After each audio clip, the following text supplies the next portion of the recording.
I'm Tammy Couples, Executive Director of Online Learning and Academic Technologies. I think it was back in October when Jose said to me, there's this really amazing speaker on NFTs and digital fashion. You have to check her out. So it really originated with Jose. And I did and was blown away by how exciting her online talks were and how much I thought FIT faculty would be interested in what she had to say. So big thanks to our partners, Elaine and the CET, for working with us and really working their magic to make this happen. And of course, to Syama for being up for this. So I'm thrilled to introduce Syama Meagher, who is the founder and CEO of Scaling Retail, the global consulting firm for the fashion retail industry, as well as co-founder of Rendell Company, a COVID initiative PPE and workwear brand that was able to donate 60,000 masks. Her agency clients include fashion, lifestyle, cannabis, and beauty brands. Syama is at the forefront of what's happening now in retail and speaks on business development, sales and marketing, Web3, digital fashion and NFTs, our favorite, and more for fashion and retail. She's presented talks with Magic, Tory Burch, Shopify Women, Liberty Fairs, and more, and has been quoted in NPR, Inc. magazine, and WWD. So I will turn it over to Syama. Thanks so much for being here, Syama. We're really excited. I'm so excited to be here. I think that we are at this incredible advent in history right now, where we are literally experiencing this very messy development of how the world is shifting and changing. And what I think is so incredible about this moment is that things are being built and they're being broken, and there is no roadmap. So what I think is so important today is we're going to go over what people are doing, what's been working, what's not working, what's the entire landscape. But please come with this very open mind that there are no wrong questions. I certainly won't have all the answers because we are building as we go. And so almost take yourself back to where things were when people started building websites, right? Today, it's so easy to get on Shopify and say, hey, I'm going to start a website or start a business. But this concept of Web3, and I'll break down what it means, but this concept of Web3 is quite literally what it used to be like at the very beginning of building websites and that sort of consumer technology. So it is messy. You guys are early adopters in this space, right? So when we start to think about how we are changing and shaping the minds of the people around us, how our own personal lives are going to be influenced by this, we are very, very early adopters. So kudos to you guys for keeping an open mind kind of as we are building. So I'm going to go ahead and share my screen. I've got some slides to go through. But really, if you guys have questions, if things are coming up in terms of application or ideas, we'll have some time at the end, but this is also very much about everyone here. And to my understanding, it seems like everyone here today is coming from a different point of fashion, which means that this industry of fashion and all of you guys here are going to be significantly impacted by Web3 because it's going to permeate everything, right? We're talking not just how people are learning how to design for the metaverse and design clothing online, but also in terms of how we think about receiving payment, right? And how people are going to start to get paid, and also the kinds of jobs that are going to be available, right? I was just looking this morning because things are changing all the time, and Gucci has a job opening right now for a Discord manager. Now you might be wondering, what is Discord? And I'll talk about some of the systems and tools people are using,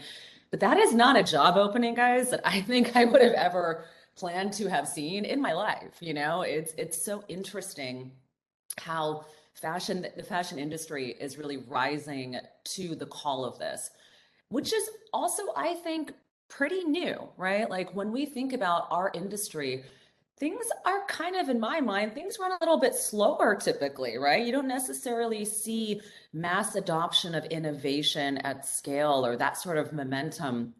Certainly when it comes to changing things like ERP systems or how people are designing and all those tools and technologies, it's been slow to adopt and evolve. And now what's so amazing is we are seeing the fashion industry rising up to this call, to this challenge of saying, hey, we want to be first and we want to make an impact. And they're saying that because there is a lot of momentum and money to be made. So that is why everyone's here today. Inspire everyone, but also figure out how do we equip our communities to get a seat at the table early on and to be able to take advantage of being able to be first to market. So let me go ahead and share the screen.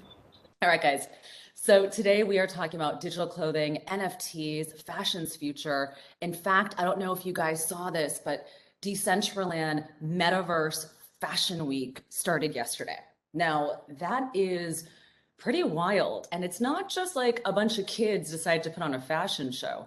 We are seeing people who are entering into the space like Nicholas Kirkwood, lots of big designers who are saying, hey, I want a seat at this table.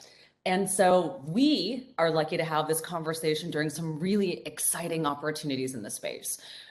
So as it was mentioned, I'm the founder of Scaling Retail. I basically consult and work with brands globally, really kind of in a very 360-degree manner. Right now, I am centering my work at the intersection of consumer and Web3. It is really my feeling that Web3 will be defined by the brands that are able to make it important to the consumers rather than the technology. And the best way that I like to describe that is, no one cares how Google is made, right? You just like the fact that you can go onto a site called Google and find whatever you need, right? So we're obsessed with the brands that make things popular. The technology is really just the vehicle. Now you'll notice on here I have my Twitter and my Instagram, as well as Discord on here in terms of a way to get in touch with me. Now, why is that? Well, Discord is really one of the primary ways in which people are engaging in the space. So if you're like, I think I might want to do a little bit more after today's talk, go ahead and download Discord and get yourself a handle. The other place where a lot of these conversations are happening are on Twitter. Now, for me, I've never really been so big on Twitter, but a lot of the NFT conversations, digital fashion conversations are on Twitter. Instagram is really kind of like the third way in which people are engaging in the space. And you might be asking yourself, well, in a landscape where we're talking about JPEGs and visual assets, wouldn't Instagram just be the natural fit in terms of having a place to showcase what the art looks like? But in fact, it's not the case, right? It is really Twitter and Discord that are the two primary channels that we are communicating. So come find me and we can build on those platforms. Now, today we're going to talk a little bit about the state of the world. We're going to talk about Gen Z's, digital fashion, digital currency, NFTs, this phygital future, which honestly, hate that name, right? It's like phygital, someone needs to rebrand that. Maybe you guys can rebrand this. And the new ecosystems and future-proofing your brands, right? How do you take a look at these people who you're ushering into the world and say, how do we future-proof, right? How do we make sure that we are on the cutting edge here? So there's a lot of momentum, right? I opened up today saying that there's so much money in this space, right? 2020, $100 million were spent in NFTs. 2021, 22 billion spent in NFTs. By 2022, forecasted to hit $35 billion. And by 2025, $80 billion. Okay, so this is insane, right? When anyone today might say, well, why should I care? Well, if you take a look just really on at the economic level, if the resources are flowing in a certain area, we have to ask ourselves, how are we going to contribute and be a part of this momentum, right? And what does that contribution look like? And how do we take a slice of the market, right? And so what I think is so fascinating, there are so many ways to be able to introduce yourself to the space as a creator, as someone who is interested in receiving crypto, right? So you can create NFTs, you can receive cryptocurrency, you can trade it as an asset class. There are so many ways in which you can start to build. And so we'll go over a couple of those different channels, but guys, the money is here, right? And so we almost have this strong sense of responsibility to be able to go into the direction where the momentum is happening. So today, it's so funny. We opened up talking about, being on Zoom, being in person. where is the industry headed? Where are we today? Well, today's conversation is happening on Zoom. And in fact, during the pandemic, and we're still inching our way in and out of this, we saw the rise of so many more people spending so much more time behind their computers. Now, for us, that might be a, dumb, no-brainer, right? Like, oh yeah, of course we're behind our computers. We had no choice. But many of us didn't really recognize that before the pandemic, there were lots of young people who were spending more and more of their time behind the computer. Now, why is that important? Why do we care? Well, when we're thinking about where we spend our time and where we're looking at increasing our value for our time, it becomes really important to have opportunities to engage. And in 2020 and 2021, we saw the rise of more crypto billionaires, right? And millionaires who are under the age of 25, and many millionaires under the age of 18. Now, this, for the first time, guys, is an opportunity where we are seeing people who are creating and generating wealth in a space that is not necessarily generational wealth. Historically, a lot of brands, everyone was looking at catering to people who are receiving generational wealth from the luxury sector. And now today, we have an opportunity to tap into a market, right? A really strong market that is not being inheriting generational wealth, that is actually being more speculative in terms of how they're investing. The people who are spending so much more time online, who are playing these video games and earning cryptocurrency from their time, right? How amazing is that for us to be able to take a step back and say, my time is actually worth something. It was so funny. The other day I was on Twitter Spaces and I heard a kid saying that he was going to go into work today. He was working in the service industry, but he took a look and saw that his crypto portfolio had increased in value. And he said, you know what, I'm not going to go into work today. And I actually found that to be really fascinating on multiple levels. One is obviously looking at where your time and energy is most likely to be valued. And then also from the standpoint of saying, what is it that I have to be willing to live with? And if we're able to democratize this access to cryptocurrency and to trading, which we are, and it's slowly building and building, we're going to see huge shifts in terms of how our economy and distribution of labor is happening, right? So that I think is super impactful. Anyway, hopefully people still go into their restaurant jobs and their service jobs, and not everyone is certainly on crypto, and it is still a very, very small percentage of people who are early adopters into the space, but the ones who are taking that risk and saying yes are the ones who are benefiting. Okay, AR, Roblox, IRL, what is going on in the spaces? Well, I don't know how many of you guys are familiar with Roblox. I certainly wasn't. I don't have any kids. I hear it's a game that is big with kids. I'm only now in the last year interested in Roblox. And why am I interested? Because Roblox is one of and there are a few that are quite big. Roblox is one of an incredible gaming platforms where people are able to build and create their own universes and their own spaces. And what is fascinating about not only just the number of people and young people who are on Roblox, but the way in which Roblox has been able to consider itself and transact on it and create their own currency, right? Their own ways of engaging with each other. You can buy assets on Roblox, you can buy clothing on Roblox, and it's all for that digital universe. Almost like back in the day when we had Sims, right? It was like, people were like, oh, I can build and create and do things. And then it came, it went, right? And now we have this whole new era of people who are spending so much more time, have that increased value in terms of this new currency, and they're looking for ways to find value. And if we 30,000 feet this, right, it makes a lot of sense. If I have millions of dollars or hundreds of thousands of dollars in cryptocurrency, well, I want to be able to create value and meaning for that, right? So how do I create value and meaning? I need products, I need services, and I need opportunities and ways to engage. So Roblox, I think, is a fantastic example of that. Roblox has done a ton in terms of its collaborations with Gucci, Lots of other fashion brands are launching and doing things on Roblox. And what I love about it, again, is their openness and willingness to create this ecosystem of commerce. And also, because they're kind of first to market in a gaming platform, this is a great opportunity because there's a really big market share. And in fact, aside from the bigger fashion brands that have been building on Roblox, we are now starting to see brands that are launching digital first. And Roblox is one of the places that they're launching. So that I think is incredible, right? We're no longer launching physical products and just looking for those digital counterparts, though lots of brands are doing that. We're also seeing people who are launching brands specifically on these platforms, right? Totally fascinating. Now, the other thing that I think is so exciting here is when we think about the, AR, augmented reality, and how we're creating for that. That I think is also very, very important. So you'll see here on the slide, there's an example here from Machine A. What I love about this is Discord. So I will give you, Kathleen, I will give you some information here on Discord towards the end. We'll kind of go through that. So I'm going to going back to Command L. Okay, perfect. So Roblox is important. I have the chat up. I think I'm able to do all this simultaneously. Thanks, guys, for bearing with me.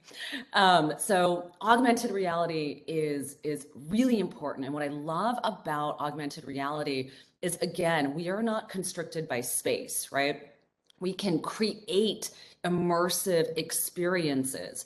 And people, for the longest time, were wondering, why on earth would anyone care about augmented reality or about digital fashion? What is the real emotional tie here?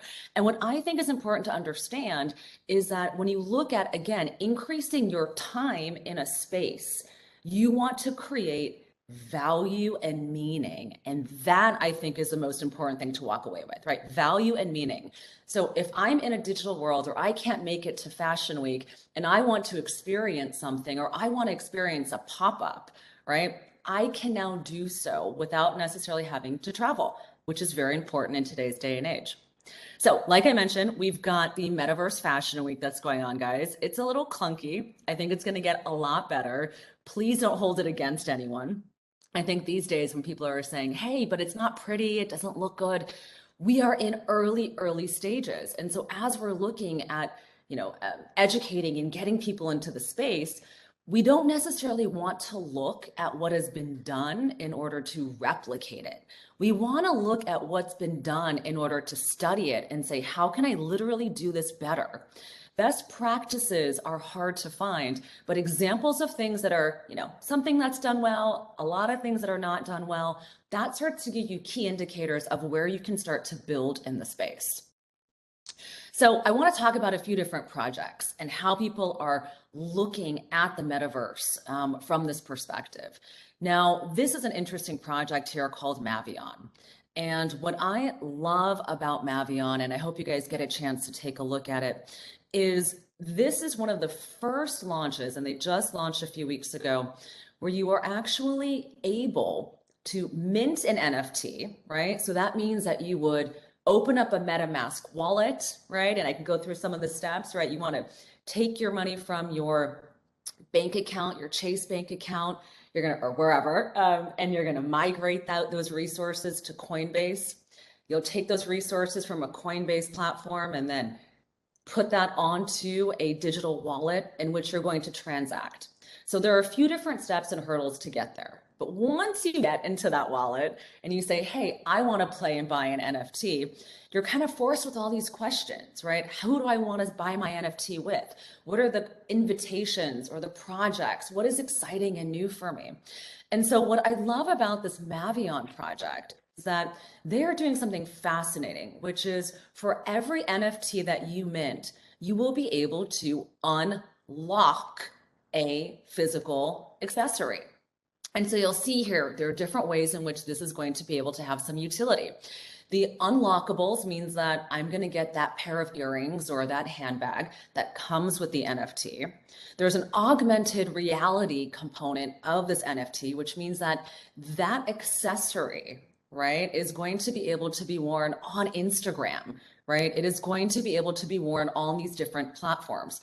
That's incredible, right? And then when we think about the sustainability component of this, Mavion is giving back to the creators a percentage of the royalties on the secondary market in perpetuity. Now, if anyone here is an artist, a creator, anyone who makes work, photographers, anyone who's doing anything creative, you've really never before seen the opportunity to build into a contract something quite like this that you can actually track over time. Now, what I think is fascinating is that these idea, and we're not going to get super technical here, it's still high level, but the idea of this contract, which in the case of, NFTs, we're going to call a smart contract. And in the case of these smart contracts, we can start to add in all these different rules and all of these different, like a 20-page legal document. We can actually take that document and make it into a series of code that's going to be able to transact against that contract. So imagine right now, if you have a legal contract, you might have to reread it or hire an attorney and make sure that something's being complied to and revisit that every year, right? If someone owes you money or you have royalties coming in, you have to do a lot of the chasing of the work.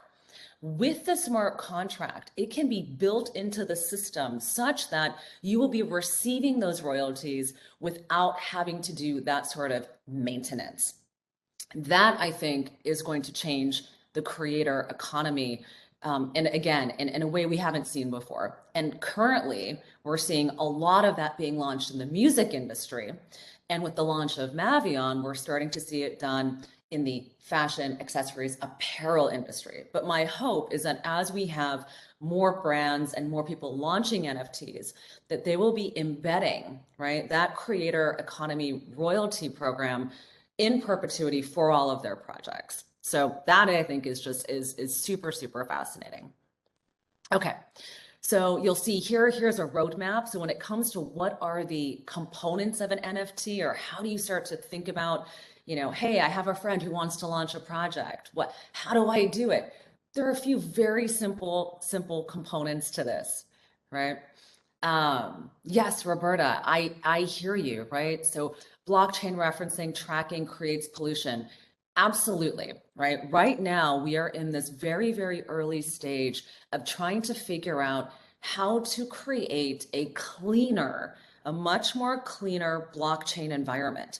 It is tough, right? When we look at the scalability of blockchain computing, right, and what that excess spill-off is, right? And we look at that relative to other industries, it's still not that bad, but obviously we want it to be as negligible as possible. So we're very early on. It's almost like, think about when you first started seeing cars being built, right? The first cars, right? It's like all this pollution, all these natural resources were being used. And now today we have a Tesla.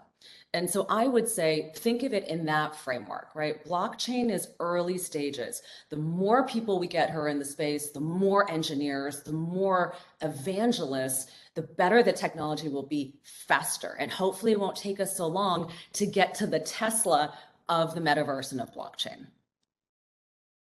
Now, here is an example here of, as we're looking at Rebecca Minkoff's latest NFT collection, right? And so what I think is so interesting about this is people are asking themselves, well, what is the utility of this NFT? What does it matter? Who is it for? And I have to be honest, when I went to take a look at this particular collection, I was like, this one's not for me. And so, like I said before, the artistic components, how we're creating it, it's still very early stages, guys, right? It's not like we have the Rembrandts or Picassos yet of NFTs. We certainly have blue chip NFTs and the ones that are starting to take steam. But the way that we're looking at the value of it, right, it still has yet to be determined over a long period of time. So let's talk about this and unpack this Rebecca Minkoff project. What I think is so exciting or interesting about this, and you'll see here about the assets, right? And what I love about this is she's basically saying, okay, here's the storytelling behind this avatar, right? You'll see here, this NFT creates a 3D asset, right? 2D collectibles, a turnable video. So you might be asking yourself, well, for me as a consumer, what does that actually do in terms of utility for me? It may not do much for you if you're not planning on using this avatar in the metaverse, right? In some sort of arena where it has its value. For you or for me, it might be more finding that value in looking at something that is maybe a utility based NFT, right? Which means I'm going to buy this NFT and it's going to unlock a product or an experience that I can then apply in my day-to-day life, right? So a lot of this, I think, is important, right, to consider. So let's unpack a little bit about kind of the components of what the heck is an NFT, right? What is the nature of it? And I'm sure you guys have been hearing a lot about it, and you're like, what is fungibility? What does that mean? How do I know if something is an NFT or if it's just kind of a picture that someone sent me? So let me kind of break down a little bit about what this is, right? Now, you guys are also hearing the term blockchain, right? So I'm not going to go deep into the tech, but the blockchain platform, right? The idea of blockchain really gives rise to lots of different verticals of things we can build on, right? And there are really like a few different ways that we can build. One of those verticals are NFTs, right? And that's non-fungible tokens. And the best way that I can use to describe it is if I had a quarter and you had a quarter, well, we could exchange those quarters, right? And they basically hold the same value, right? They're essentially the same thing, right? They are fungible. But when we think about a non-fungible token, right, that means that this is, if you have two eggs, a gold egg and a regular egg, those are not going to be the same thing, right? Yes, they're both eggs, but one is very different than the other, right? They are not fungible. They are not able to be exchanged. Similarly, right, when we think of an NFT, or you think about getting that contract, right, or getting that actual JPEG, what's fascinating about that is no one else can actually say that they have that because it is traced back to you. And the most powerful thing about this, you might say, well, who cares? Who cares if it's so unique? What's most interesting about the fact that it is so unique is when it comes to things like authenticity, right? Or when it comes to the opportunity of having a digital receipt, this is now verifiable, right? Across multiple different platforms. In the past, guys, we used to have to rely on paper receipts, right, in order to tell us that we actually own something. The insurance industry is really problematic because of that, right? It all relies on these paper receipts. But if you think about an NFT as almost like a digital receipt of sorts, it is now verifiable because it's on the blockchain by multiple parties, and you're going to be able to reference it and have that digital receipt until you decide to sell it or transact it. So that, I think, is the most interesting thing about it, right? So there's a sense of authenticity, transparency, because it lives on the blockchain. You don't need a stack of paperwork to prove what it is because it exists in this verifiable space.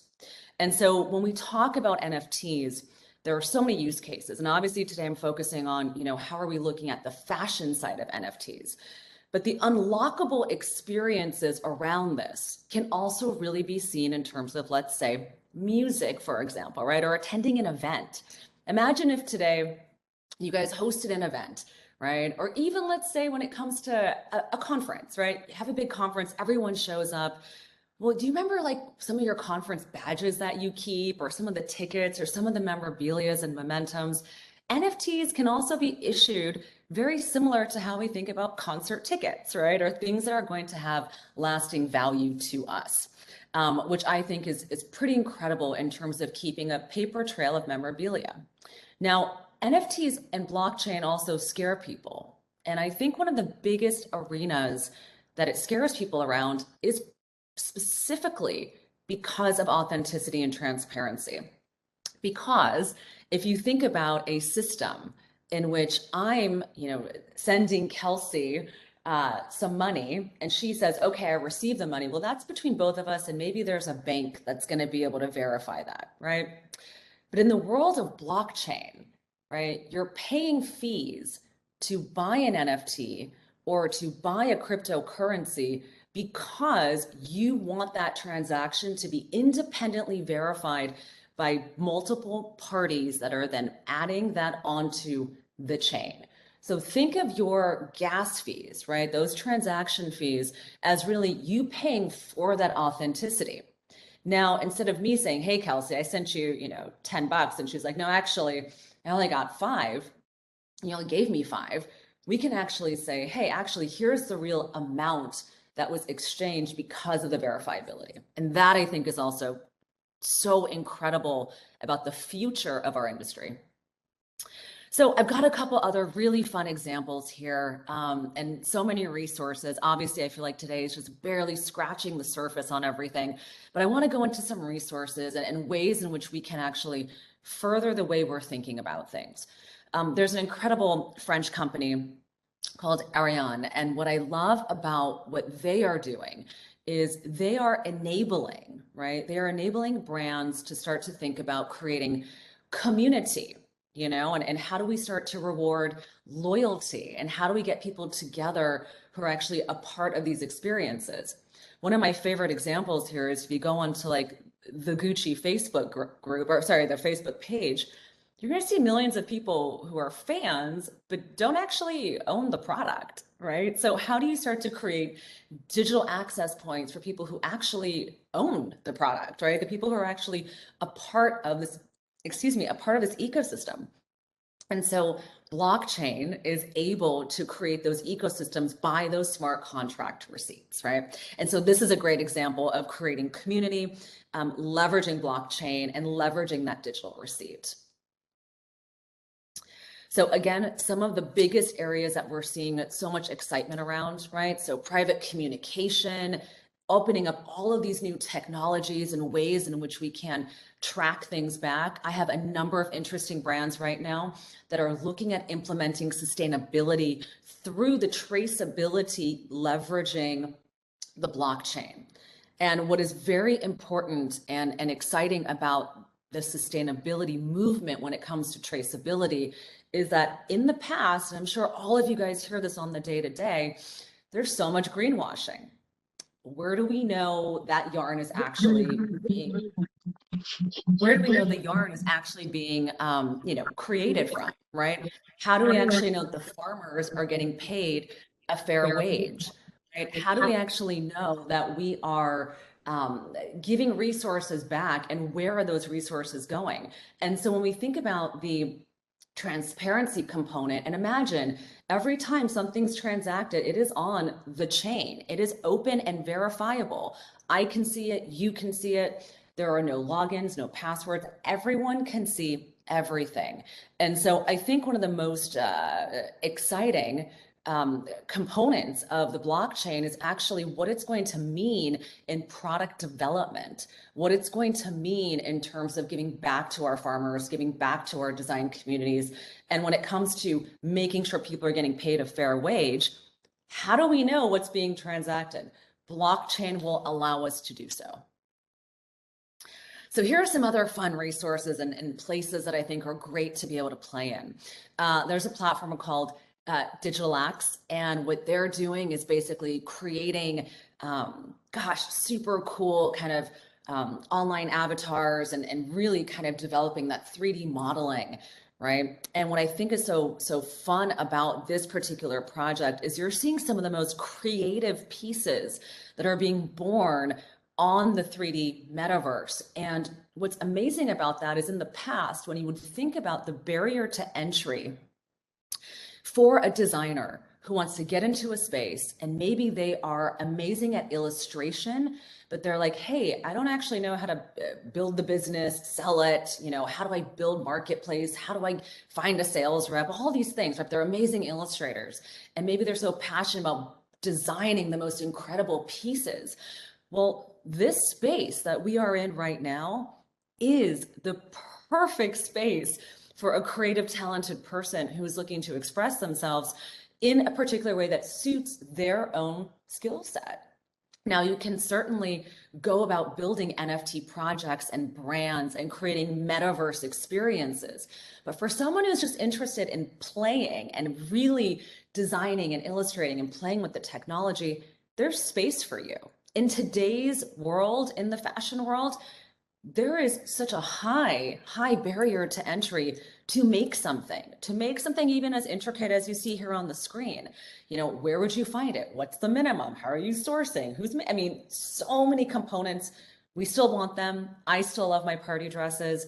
But if we look again at where the majority of people's time and energy is being spent in the world, will it always matter that I have a closet full of party dresses, or is it going to start to matter more if I have the digital party dress, right? So that I think is really amazing and incredible in terms of the space. And we also see things like the Global Designer Network, right? We see people who are just coming to the stage who are saying, you know what, anyone can have a seat at this table. And I don't care what my particular point of view is, but I'm gonna be able to find my people and find my community with what I am designing and building. That is also very new, right? Barriers to entry. Anyone today has the opportunity to create something, join a marketplace, or build their own community. And it doesn't matter, right, if your designs are following any sort of the traditional design merchandising components that we've been raised with, right? I feel like we've had all these systems and formulas of how we do things. Web3 is breaking the way that we do things, right? Is breaking the model. And where it might have been really difficult, right, to be able to find your community or find someone who likes your aesthetic, right? This NFT space is so open, and this Web3 world is so welcoming that everyone is finding their own community, right? And that I think is pretty amazing. Now, of course, there are some things that are actually like did not go so well, right? Not all these projects are kind of winners. Ramoa, I think, is an excellent example of a project that I think maybe could have been done better, right? And why is that? Well, when we're looking at the right kinds of product market fit, we really have to look at it from a, you know, consumer standpoint, right? Where is the attention? Who's giving me the attention? As it stands today, a lot of the attention is being given to us by Gen Z, right? Yes, I will explain about Web3 in more detail. Absolutely. And again, guys, please make sure you add stuff in the chat. The conversation can go in so many places, and I really want to make sure you guys are all walking away with something that's like, okay, I finally get this thing. But like I was saying, the idea of where the attention is, right? It's like, if I want people to buy my product, well, I need to go to where they are, right? Or I'm going to build a product for an audience. And so when I'm thinking about, you know, where are the brands and where are the people at? Well, the Ramoa audience is not necessarily that Gen Z audience. And this particular product is not necessarily appealing to that consumer, right? And so when we think about kind of what those opportunities are, we have to ask ourselves, yes, it's fun to design, it's fun to play, it's fun to build, but if I want to make some money doing this, right, and I want to be able to capture that market share, well, then I've got to be able to take a step back and say, okay, who's in the space right now, and how do I create for those people who are in the space? So how do we dive in a little bit more? Right? Obviously, we've got OpenSea, which is a fantastic platform for you guys to buy on the secondary markets. We've got Nifty Gateway, and these are all things you can just pop up on your browser and start to poke around and take a look at. Nifty Gateway, HeyLayer, Super Rare, Looks Rare. These are all platforms that you're going to be able to buy and sell and transact NFTs on. And if you're wondering, well, what are some of the more easier platforms and ways to launch an NFT? I'd say one of the very first steps to take a look at would be this platform called launchmynft.io, right? Very simple. And then I love NFT Now. They're a podcast, but there are lots of podcasts and, you know, lots of places where you can start to dive in and get some more information. Okay, so let me talk a little bit about Web3. I know we don't have too much time, but please, questions and all of that. This is really really your time, right? Your opportunity. So let's talk a little bit about Web3, right? And what exactly when we're talking about that, what does that mean? Well, when we're looking at kind of the technology evolution, right? So when we're talking about, people are like, well, what's Web 2? Web 2 is going to be the traditional ways in which we are engaging with each other from commerce, right? We have e-commerce, we have websites. We're kind of engaging with each other in a very two-dimensional way, right? This versus this, right? Web 3 is developing on the blockchain, and it's actually all of these different components that are coming together, right? So we look at things like developing avatars. We're looking at things like developing those incredible cryptocurrencies. We're looking at creating these immersive experiences through, let's say, some of the AR, VR stuff we talked about, right? We're looking at kind of building on the blockchain and all the different utilities in which we can. So I would think about Web3 as a movement, right? And all of the different ways in which we can build and create on it. Now, to my understanding, the sky is kind of the limit at this point, right? When it comes to thinking about what is possible. Yesterday, I had a girlfriend of mine showed me her new business card, and you could scan it. It opened up this like holographic experience, and then all of a sudden it translated into the phone, and it took us to her NFT curated site, right? That was an entire platform, right? That code and what it was built off of was built off of blockchain, right? And so we're looking at kind of the building blocks, right, of this space.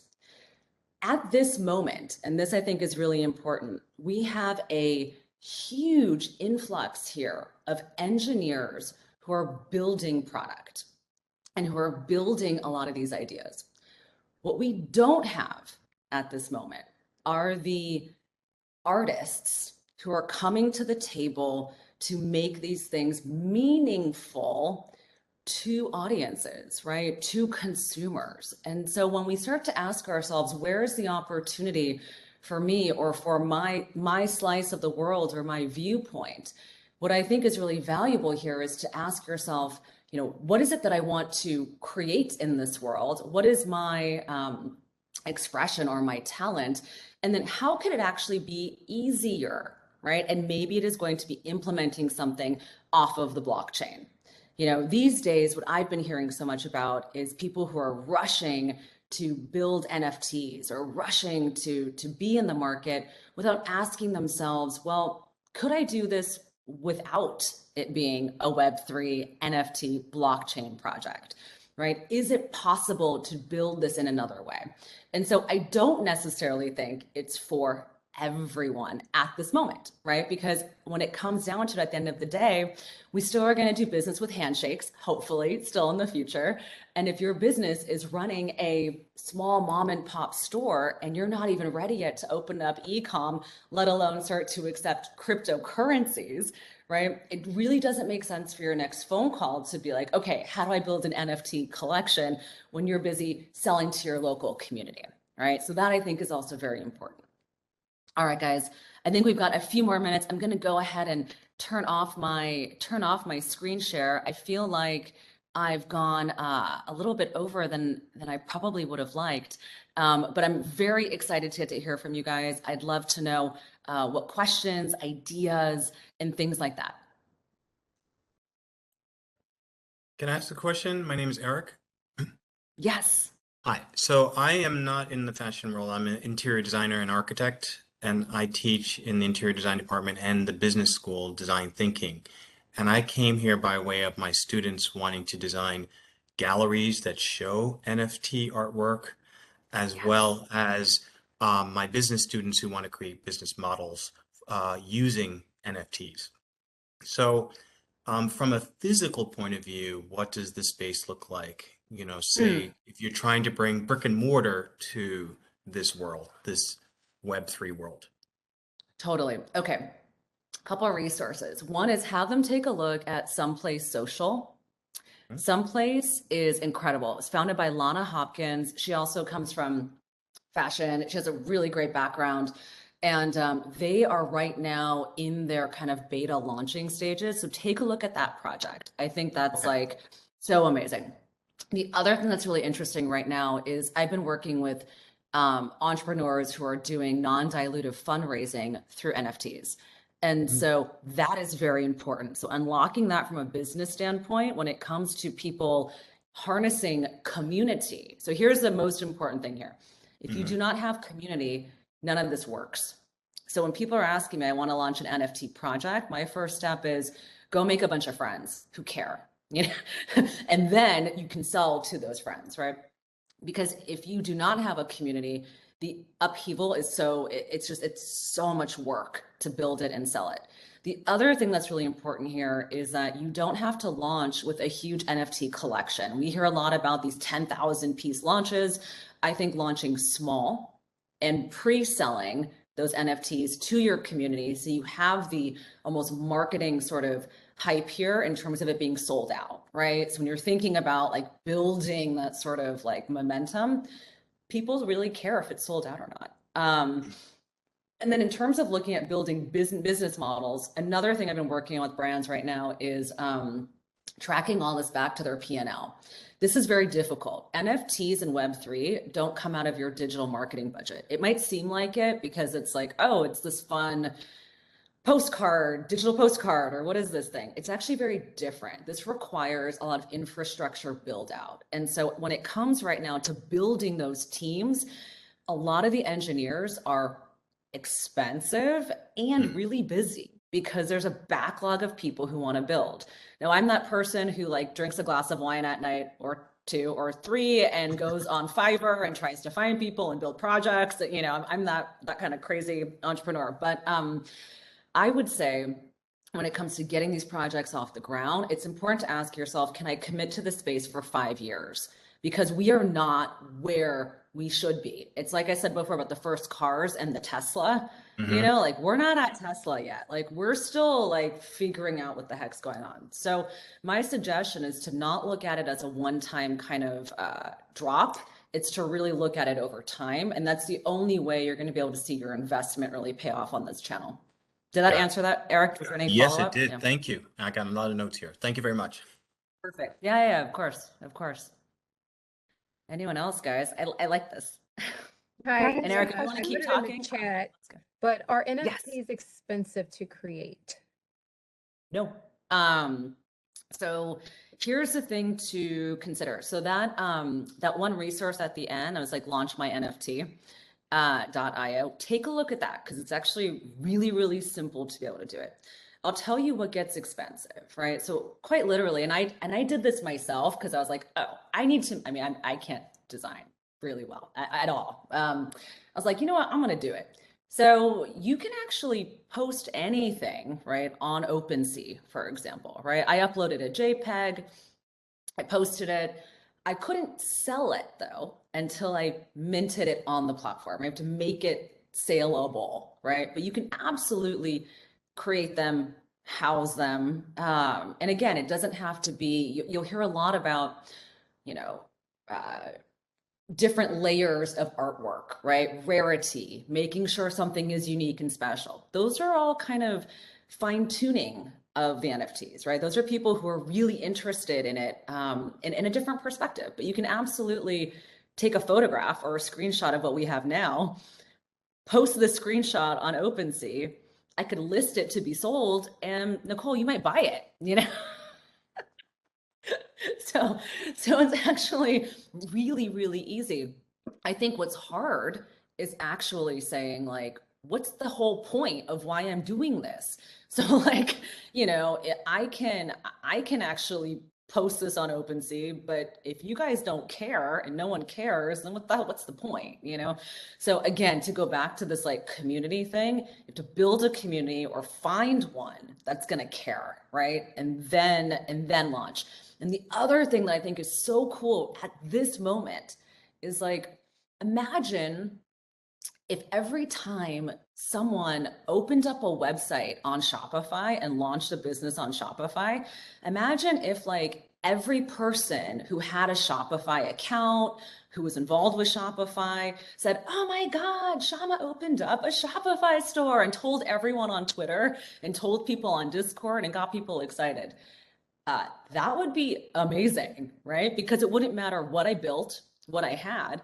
People are just excited about the fact that people are in the space.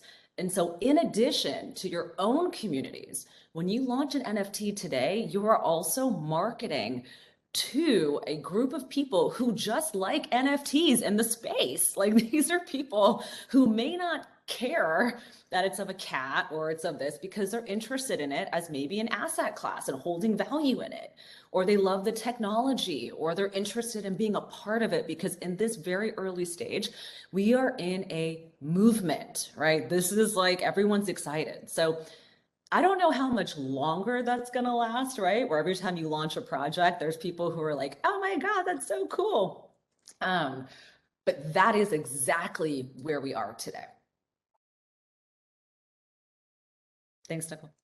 Anyone else? Any more questions, guys? We've got a couple May I ask a question? Can you? Yes. My name's Kathleen Argiro. I did ask the question about Discord, but I have a different question. So I know the NFTs, they're only supposed to be one of a kind, but it confuses me because I know people who actually will, put out a series of them, even like 500, and that so each of them is different because it's its own unique NFT contract. But doesn't it lose its value if there's 500 of them? So, okay. No, and I'll tell you why. So basically, and this is so cool. Like, this is so cool. Okay, you guys might have heard there's a group, if not, actually you may not have, take a look at this organization. It's called My BFF. Okay. My BFF it's all women. It's founded by Jamie Schmidt and Britt Morin. So women in the CPG space. They hosted an event. I showed up to this event. My wallet address. They were like, oh yeah, give us your wallet address. I gave it to them. They airdropped me an NFT, right? I didn't pay for anything. And they airdropped, like, I don't know, a couple thousand, like a lot of them. The same thing. It was a friendship bracelet. And what's so amazing, I didn't do anything. I gave them my wallet. Because of the scarcity and the hype around the fact that NFT is going to unlock other things, or by having it, I can now have access to the next drop. That NFT has gone up in value. My time for attending that event and giving them my wallet is now trading on OpenSea, I want to say around $2,000. That was just my time, right? And there are thousands of those NFTs. So again, it is not necessarily about the uniqueness of the art in so much as it is the utility or the reason why someone's getting into the space at all, right? And the way that I like to propose it to people is to think about it as an invitation. NFTs are an invitation. If someone gives you an invitation and you don't know who they are, well, it doesn't mean anything, right? But if someone says, oh, come to this party, and here are the things that you can do at this party. And now that you came to this party, you met all these other people, and that's going to unlock all these other parties you can go to. All of a sudden, you're creating an ecosystem, right? So NFTs are an invitation. Now, regarding Discord, Discord's a big pain in the butt. I like to think of Discord as like party drugs meets Slack meets like it is insane. I'm on like 30, Amy's like, So I'm on like 37 Discord servers. Go on there. I'm like, oh my gosh, like what the hell's going on? How do I pay attention to this? It sucks. Honestly, it sucks. And there's going to be a bigger way. Okay. There will be a better way. As of right now, unfortunately, it's the only way. So like, again, we're not at the Tesla yet. Discord, I think, is part of the madness now. Honestly, my hope is that these fashion brands will start to invest in general, that people will start to invest in new technology that actually makes this a little bit easier for us to be able to engage. So Discord sucks. It's a necessary evil. Spend some time on it. Start with one channel, and just like learn and poke around. But I don't really like it, and I wish I did. Telegram, bigger or rival to Discord? They're just different, right? It's like Telegram is also a huge pain in my butt. And like all of these ones, it's like, I missed 500 messages. So I'm like, really? Like, did I really miss 500 important messages? So they're all a pain in the butt. But Discord is the place, right? So if I were to say like the two platforms to actually be able to like that you should start to understand, Discord and Twitter, I think that's really important. And then Roberta, give me 1 second. I'm going to answer this question around ETH and Polygon. I would say at this moment, it is really, really like the area that I would spend some time on right now. Like, I think ETH right now has the most, like what I do when I think about like the different chains, I think of who's building what on these chains and where are the new iterations and where are the new developments happening? Where are the engineers going to build, right? And so for me, I would say ETH is Ethereum, I think, is great because people are continuing to iterate on that at a much faster pace. But that information is changing as we start to see different engineers building in different platforms. Yes, Roberta. Two things. First of all, we seem to finally, the fashion world is coming into the position that the movie world has done for a year now.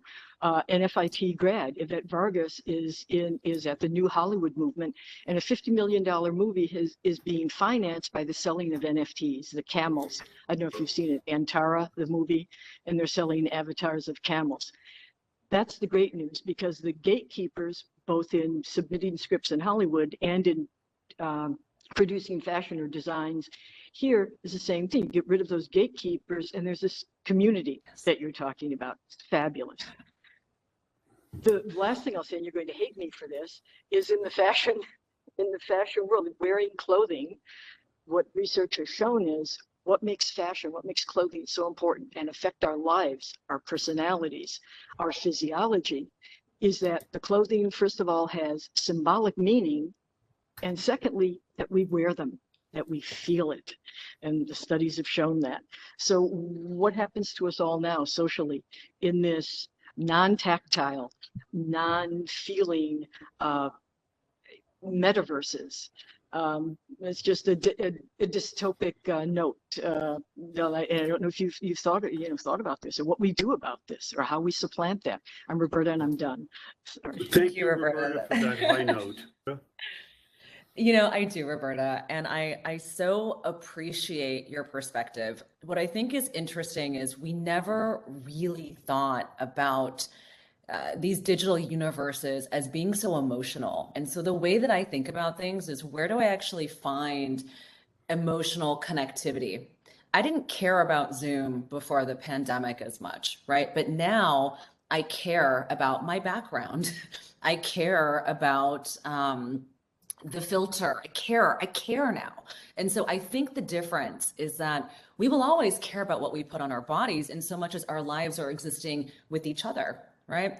But I still have a bunch of sweatsuits right now from the pandemic that I'm still wearing, as well as my party dresses. And I'm developing an online persona that I never thought I would have. And so what I think is interesting here is we are in a space of evolution. And we have to look at where our emotional connectivity is and where we need to find meaning and value. And so I don't think we can avoid this. But so it's time.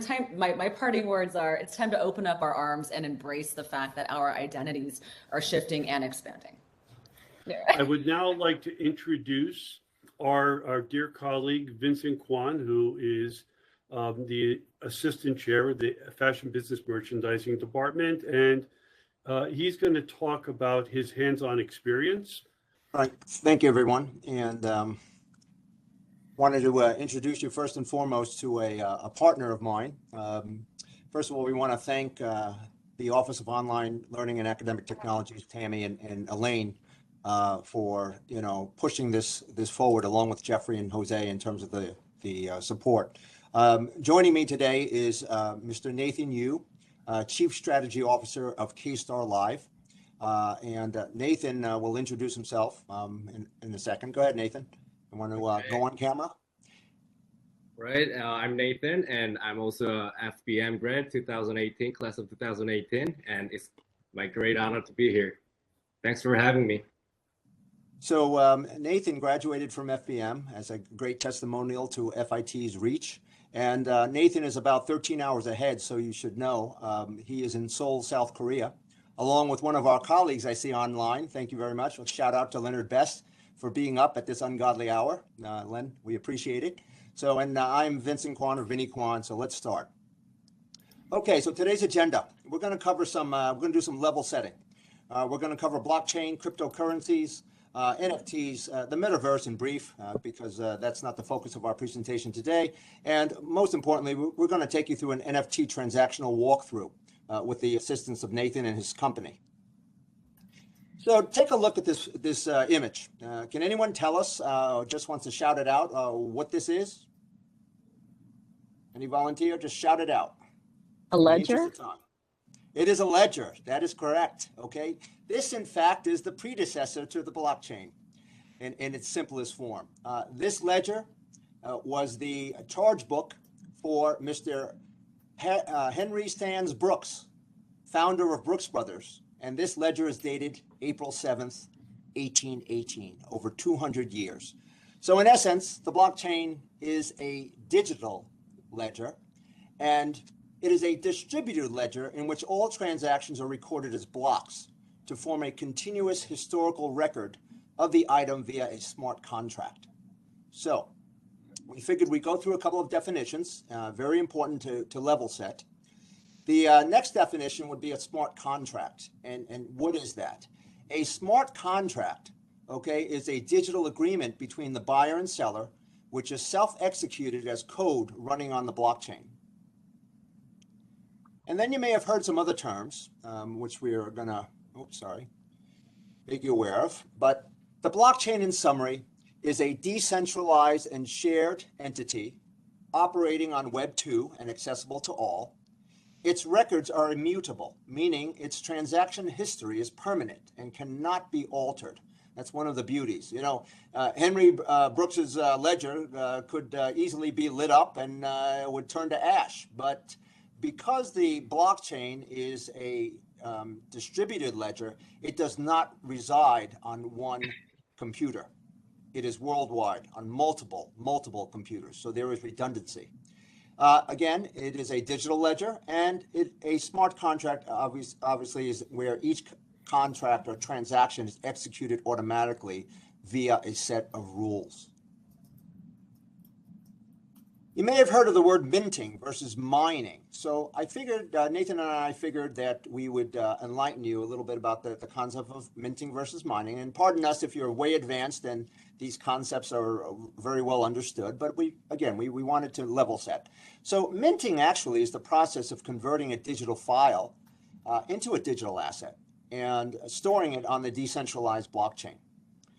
The creator of this digital asset can actually create a perpetual royalty stream. And artists out there, designers and creative professionals, please listen up.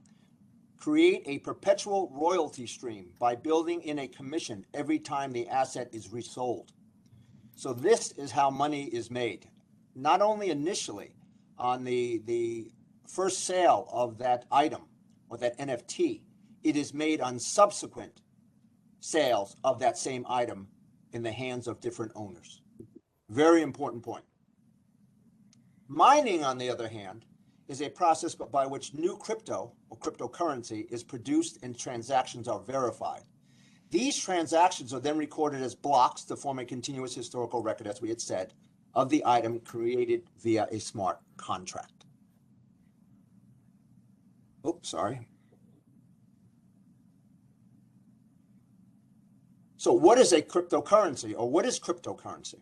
It is a digital currency secured by cryptography, which is encoding, which serves as a medium of exchange or store of value. These are the two fundamental definitions: a medium of exchange, store of value, unit of account of real money.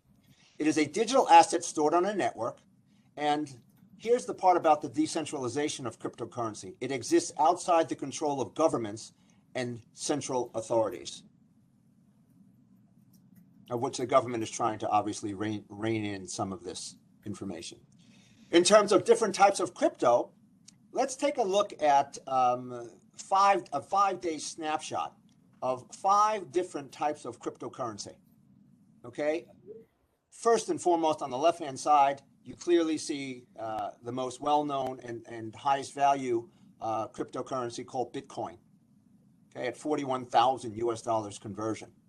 And on the bottom right, you see I would call the meme coin of Elon Musk, who keeps on tweeting about Dogecoin, sitting at 12 cents a share or a coin, 12 cents. And in the middle, you've got many different types. Ethereum is very popular, Binance Coin, et cetera, et cetera. But more importantly, I want you to take a look at the chart, everyone. The chart shows extreme volatility. This is just a 5-day snapshot. Can you imagine what a yearly snapshot looks like, or a monthly? And thus, this is inherent in the nature of cryptocurrency, volatility. So cryptocurrency's features include its decentralized nature, the fact that it's digital, okay, unlike the US dollar. It's anonymous, where the ownership is hidden. And in terms of supply, it's generally a finite supply or limited supply. Now, how does it start? Well, in order to buy crypto, you need a crypto wallet. And Syama mentioned this. Well, a crypto wallet is actually a virtual location where private keys to cryptocurrency are stored. It allows users to send, receive, and store crypto. Some major wallets that are out there include Coinbase, MetaMask, and Trust Wallet. So you'd have to set up a crypto wallet to begin with in order to venture into this new frontier. You may have heard the term crypto token versus crypto coin. Okay, there's a difference, actually. And let's shed some light on the quick difference. The major difference is that a crypto token is a digital asset built on another cryptocurrency blockchain. And a crypto coin is has their own native blockchain and is minted on that native blockchain. So that's the major difference, token versus coin. An NFT, as previously mentioned, is a digital asset. Think of it this way, in the form of art, trading cards or collectibles, sports moments, virtual fashion, etc. And it is verifiable on the blockchain. The acronym, of course, is NFT. So let's take a quick look and have a little fun here on some of these examples that are provided for all of us to take a look at in terms of examples of NFTs. Here we go. All right, can anyone tell us what this is? Beeple. Beeple. Who is Beeple? What is Beeple? Someone's camera roll. Go ahead. Virtual. 10,000 pictures of students at FIT. Good job. He was the first NFT artwork that sold for $69 million, I think, through Christie's. Yeah, it sold for $69 million, but actually it's sold in Ether. We're going to draw a very. But was 69 million? Was that the USD like conversion? That is correct. Okay. So one thing and the reason why we wanted to have this example and to discuss with the audience, we equate things in dollars, most of us. Okay. Well, actually, the entire concept of the metaverse, cryptocurrency, decentralization rests on cryptocurrency, which then needs to be converted back to whatever currency you wish to obtain. So we think of it as, Beeple's artwork of, it was called 5,000 Days, whatever it was, the first 5,000 days, actually was sold for the price of, and it's very difficult for us to comprehend, 38,525 Ether. Okay, which was equivalent at the time to 69.3 million US dollars. If you were to take that value right now of the 38,525 Ether, it is now worth probably closer to $100 million. So not only is the underlying artwork potentially, can grow in terms of value, actually the cryptocurrency can also rise or fall in value, thus affecting the asset that you bought. Okay, next one. Look at these two shall we say, caricatures. The one on the left and the one on the right. Does anyone know who these are or what these are? So Amy? Board Board apes. Ape Yacht Club, correct? Yep. All righty. So let me ask the audience, in terms of value, beauty is in the eyes of the beholder. The one on the right or the one on the left, which one do you think is more valuable and why?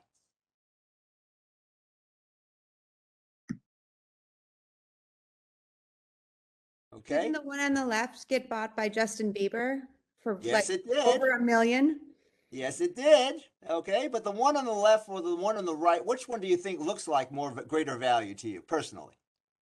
The one on the right. Okay. Well, that's what I thought, to be honest with you. But let's put things in perspective. The Bored Ape on the left was purchased for 500 Ethereum coins by Mr. Bieber himself at the end of January. Well, the one on the right, and I thought he was a little more fashionable with his bandana, and you look at the layering that's going on there with the check shirt and the teeth and everything else. That one, Mr. Bieber actually went back in and bought it as well. He bought it in February for 166 Ethereum, equivalent to 470,000. So clearly you're seeing a huge disparity in terms of perceived value, right? Hype, trend, whatever you want to call it, from one collectible to the next. Next. Okay. Let's take a look at this video.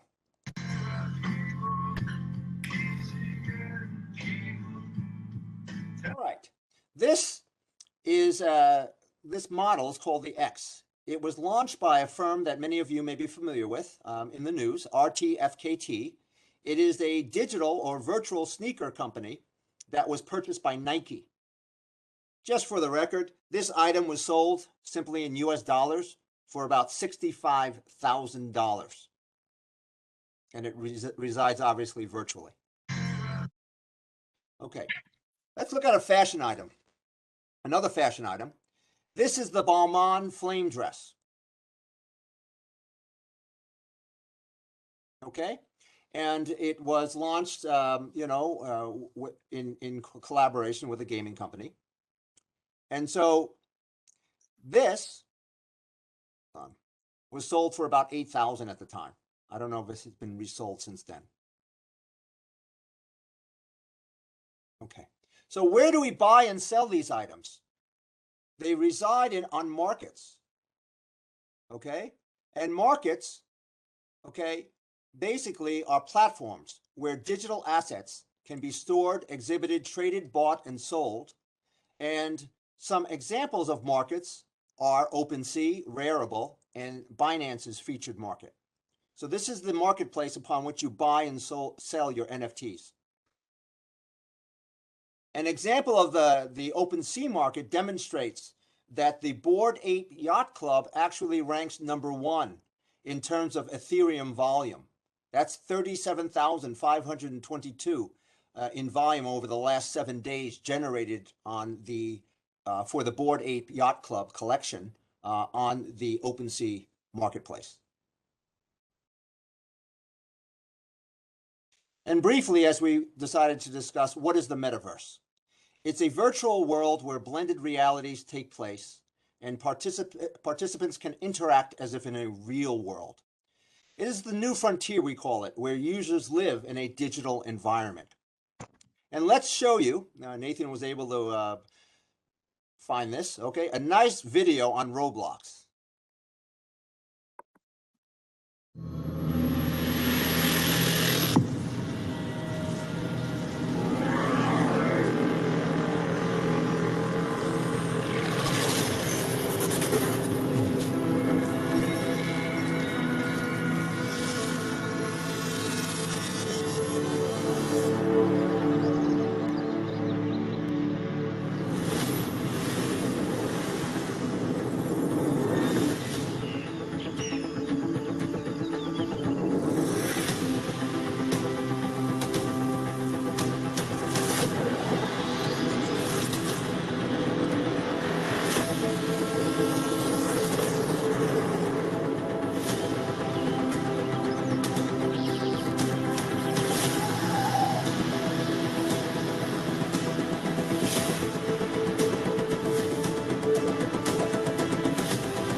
down to the final hour.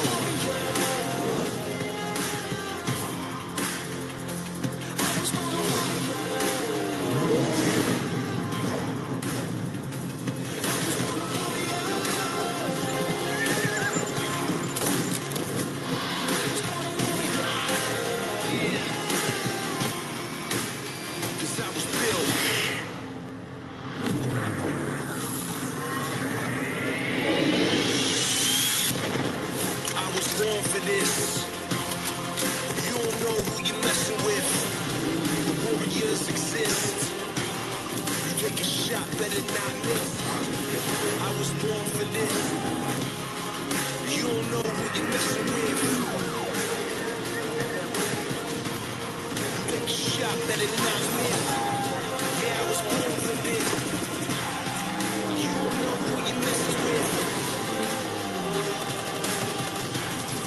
Take a shot, better not miss. Now you don't know who you're messing with. The warriors exist. You take a shot, better not miss.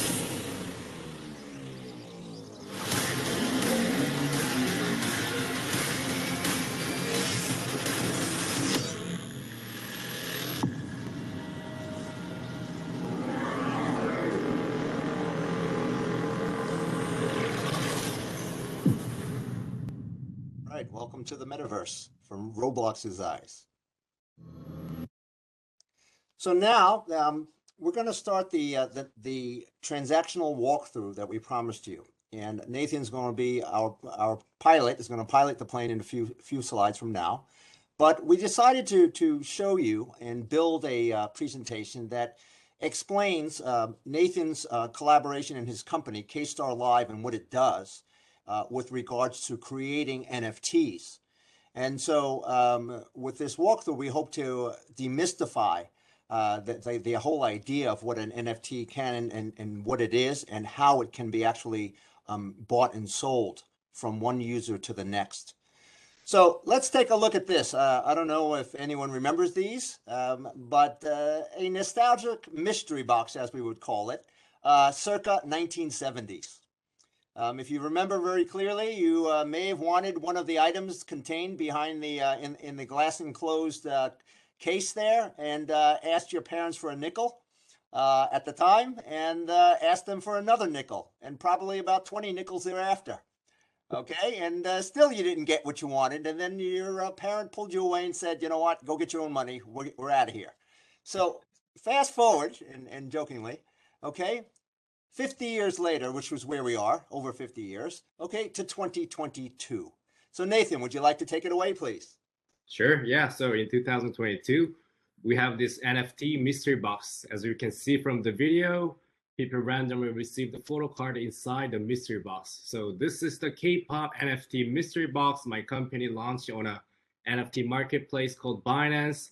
And before I go into further details, I'd like to give a brief introduction of my company and why and how we started to build this NFT project.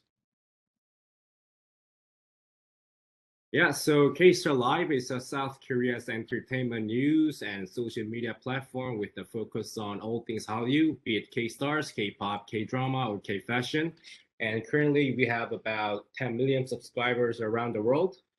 And we aim to use our blockchain technology incorporated platform and a blockchain technology in general to further spread Korean wave around the world. Also, we through the blockchain technology, we try to bring the global fans and their favorite artists together. And currently, we have our token listed in 2 crypto exchanges, including Coin1 and MEXC. So next slide, please. Yeah, so the show Fanbox is a highlight clip of music program called The Show, made into NFT photo card. I'd like to describe a K-pop fan's behavior to explain our motive to create photo card NFT card. So when you buy a CD album for K-pop artists, there's a photo card embedded in the CD album. And since there are different types of photo card randomly embedded in the album, the fans purchase CD album until they acquire the photo card of the member they like or until they get what they want. So the photo card is something that K-pop fans are very familiar with and very popular.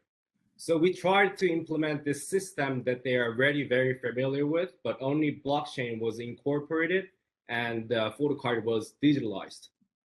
So Nathan, the artists that were appearing on the left-hand side here, in terms of the video content that you had showed, are you can own one of these cards?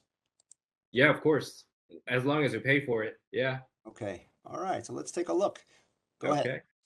Yeah. So, and our vision and the goal with our NFT was mainly three things: migrating K-pop fans to crypto world. They're converting traditional physical K-pop goods into NFTs.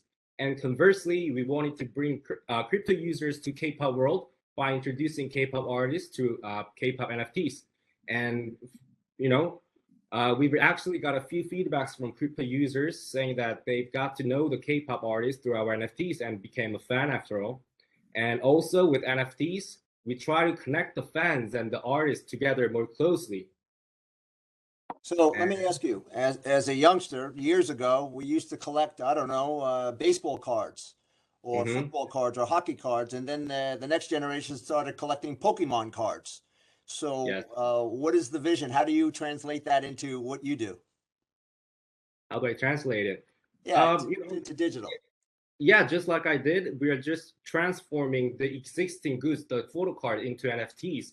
And we are trying to migrate that existing consumer into digital world.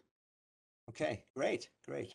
And since there are about 10 million, more than 100 million K-pop fans around the world, we see a substantial potential in this market.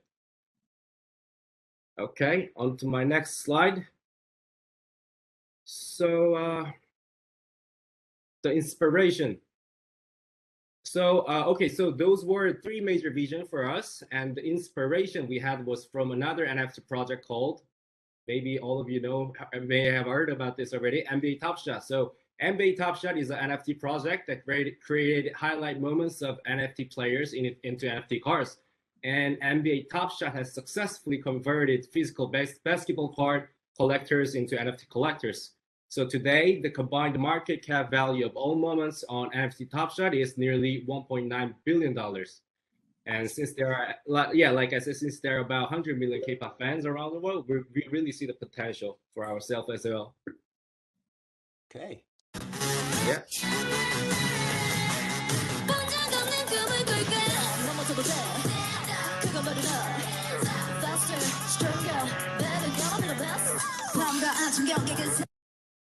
Okay. Would you want to explain this to us? Yeah, I'm gonna explain. So what we did to become the next K-pop version of NBA Top Shot. So here's what we did. So we acquired the NFT business right for the music program, The Show, and through the agreement with the entertainment labels, we have acquired NFT IP right for 26 artists from 6 different groups and 6 different labels. And from the raw footage that was just played by Professor Quan on the left, we converted that raw footage into NFT cards, which will be played in a minute. Yeah, this is the NFT card minted from the raw footage from the left. So can I ask a question, Nathan? I mean, you know, the images and the video, I get it now. It's like an NBA Top Shot. It shows not only the artist but some action. But why is there no sound? Oh, so you know how I said we acquired the IP right for NFT, but that does not include the music right. So the music is still detained by the media company, so we cannot include the music in there. Okay, thank you very much. Understood. Yeah, so I will give you an overview of what the Show Fan Box is. So the Show Fan Box is a collection of photo cards styled NFT, and the fans, crypto users, receives a photo card randomly when they purchase the box. And as I have said previously, one of our goals with NFT was to connect the fans and the artists and bring them close to each other. So for this, we have assigned the various benefits to 2 most rare cards, which I will show you. My next slide. Yeah, and let me explain a little bit to our audience and guests, Nathan, some of the numbers here, because that's one of my fortes. So, you know, Nathan actually introduced me to the Show Fan Box promotion in November of 2021. And he said to me, hey, you know, you want to participate in an NFT purchase? I said, yeah, I'm interested. What's it take? He said to me, it takes BNB, Binance, okay, crypto, which I had none of. Anyway, so I was able to secure some Binance crypto. Thank you very much. And he then went on to explain how the mystery box actually occurs in terms of the randomness of obtaining whatever artist shows up in your purchase. There are, as you can see from the bottom, different ranks: legendary, epic, super rare, rare, and common. The card, the photo card that you really want to get is the legendary one or the epic one. And the reason is its rareability, right? Or rareness. Look at the issuance amount. There were a total of 25,000 photo cards issued digitally, of which only 31 or 0.12% happened to be legendary cards. So clearly, if you were able to secure a legendary card or even an epic card and try to resell it, the value, because of its rarity, should be, in theory, higher. On the other hand, to the far right, you've got common cards. There were about 19,500, or 78% of the cards were common. And the odds are that if you made multiple NFT purchases on the Fanbox, a majority of them, 78% statistically, would have been common cards. But as you can see, the title of this slide says with utility. And I want Nathan, if you could, to explain what does the word NFT with utility actually mean? Yeah, so utility in NFT means if you own something that gives you some benefits. For example, for our campaign, for those who win the rarest cards, such as Legendary and Epic, they will receive the benefit of lifetime access tickets to the music program, The Show Filming Studio. That means they get to watch the live performance for their lifetime. So also for some people, even trip to Korea is covered by my company, KStarLive. So we really believe that this is something, some sort of a utility that really connects the fans and the artists together. Well, true disclosure, I did not buy or earn a legendary card. I ended up with several common cards, for the record, so I'm not going anywhere anytime soon, Nathan. All right. All right. Next. So what are these? Yeah, these are some actual photo cards from our collection. You can have a glimpse of it. Yep, they're actually the videos.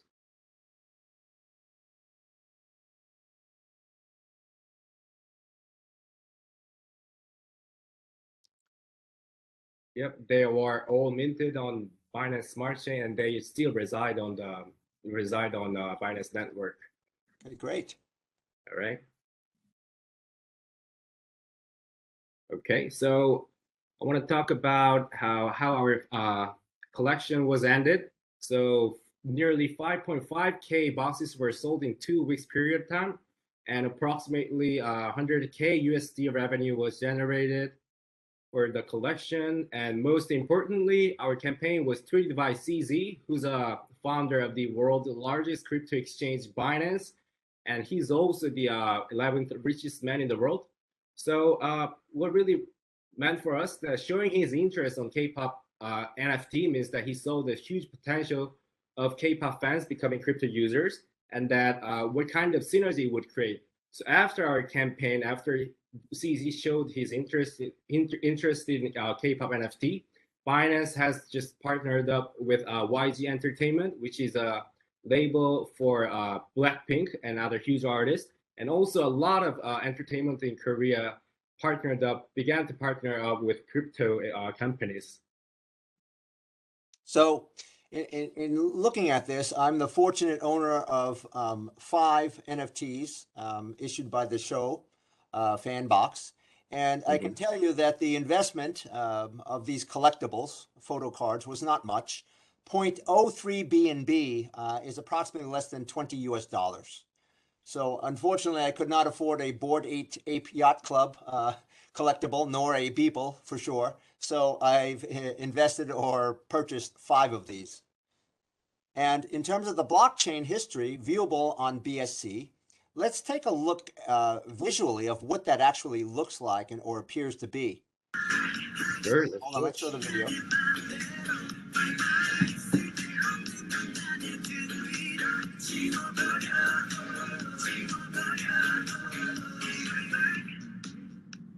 Okay.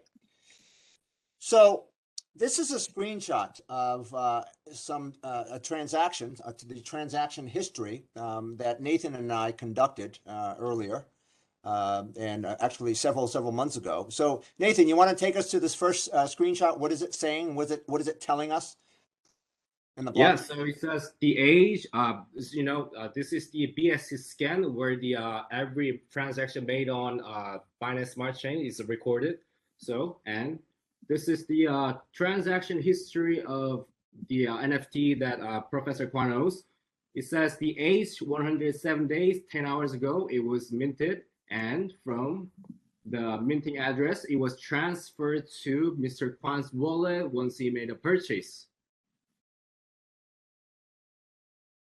So this one, if you notice the difference, right? 107 days ago, it was minted. And then on the a more recent transaction, when the screenshot was taken, what does this show here on the top transaction? It shows that 31 seconds ago, it was moved from Professor Quan's wallet to someone else, which is me. And that means Professor Quan has listed his asset on the market and I have purchased it. And that was recorded on the BSC scan. So basically, I had to put up one of my photo cards for sale on the BSC featured marketplace. So I put in a price, just to explain it to you, and then I put it out for sale, upon which Nathan became aware of it and could see the actual token ID or location. And then basically he purchased it.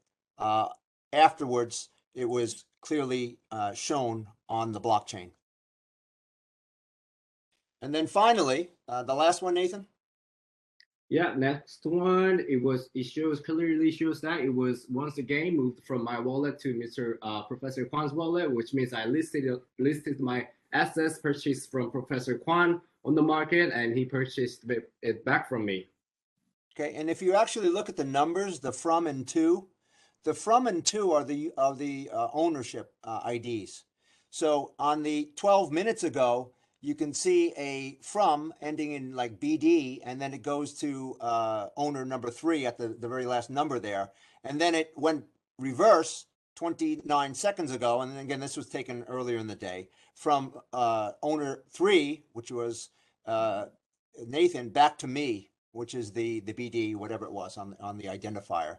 So clearly, when we talk about the blockchain, all of these transactions are verifiable and fully visible on the blockchain.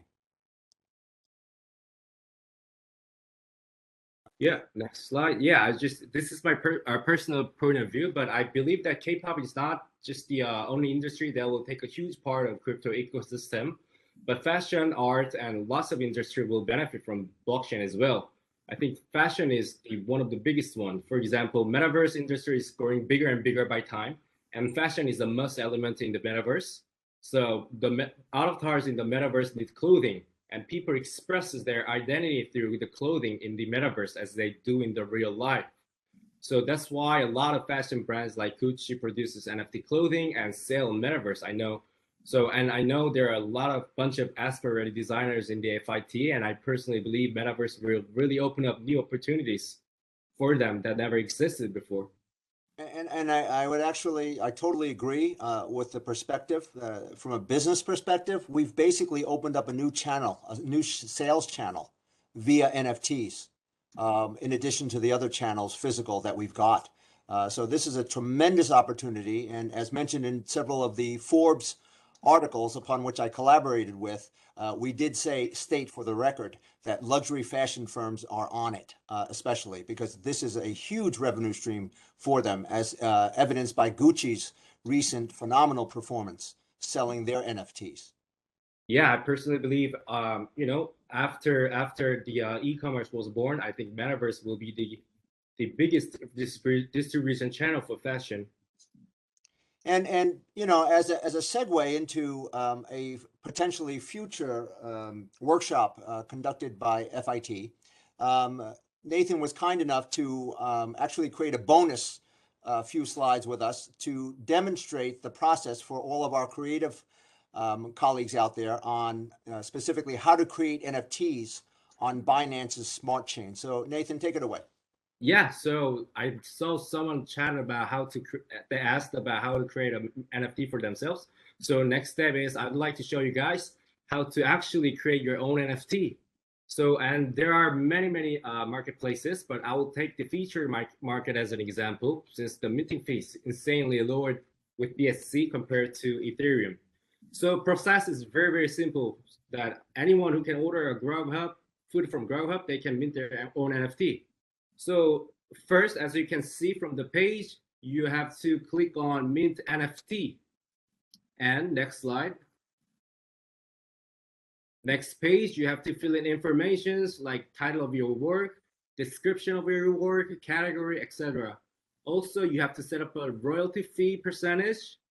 For mine, I set it up for 10%. That means if I sell my piece to Professor Quan and he sells it to someone else in this room, I'll get 10% from the sale price. So next step, you need to confirm your, so on to the next slide. Yeah, hold on one second. I want to delve on this because this is Sure. a very important business point that we've got to make here. So Yeah. you're getting a perpetual 10% revenue stream off of the NFTs that you create. That's what you're saying. So Yes. this thing could change hands multiple times, and Yes. you're still cashing in terms of crypto, whatever crypto it is, Binance coin, you know, time and time again. And it's built perpetually into the blockchain. It can never be broken, correct? Correct. And the commission, the 10% will automatically deposit it into my wallet because of the, thanks to the smart contract.